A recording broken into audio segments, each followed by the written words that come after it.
vegan diet save the planet from climate change? Would this improve your health? What would happen to all those cattle? This is What If, and here's what would happen if everyone in the world became vegan.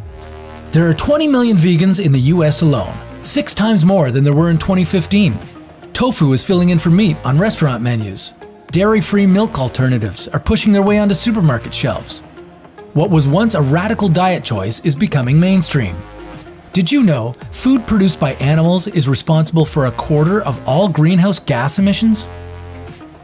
Most of that comes from cows. Every year, the world's cattle population leaves a carbon footprint equivalent to the CO2 emissions of every car, train, ship, and aircraft in the world put together. Wait, how exactly does livestock contribute to global warming? There's about 1.5 billion cows in the world. Each cow releases up to 120 kilograms of methane per year. On the climate change scale, methane's negative effect is 23 times higher than carbon dioxide's. On top of that, cattle take as much as 2/3 of all agricultural land on the planet.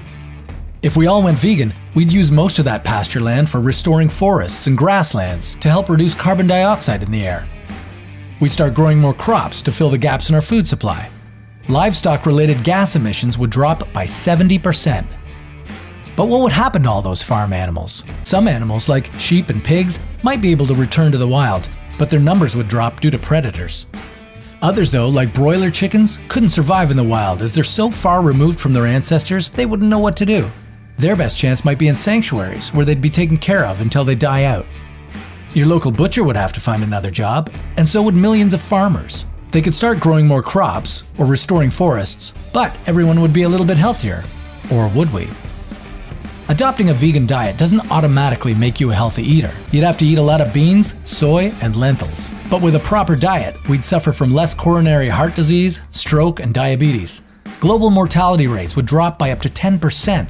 This would mean 8 million less deaths per year, and up to $1 trillion saved on healthcare and lost working days annually. But not in developing countries where over 2 billion people already face massive undernourishment. Having the entire world go vegan might be a little extreme, but keeping foods produced by animals in our diet means we will eventually have to deal with the gas emissions. Clean solutions to reduce emissions from the livestock industry already exist. All that's left is to implement them.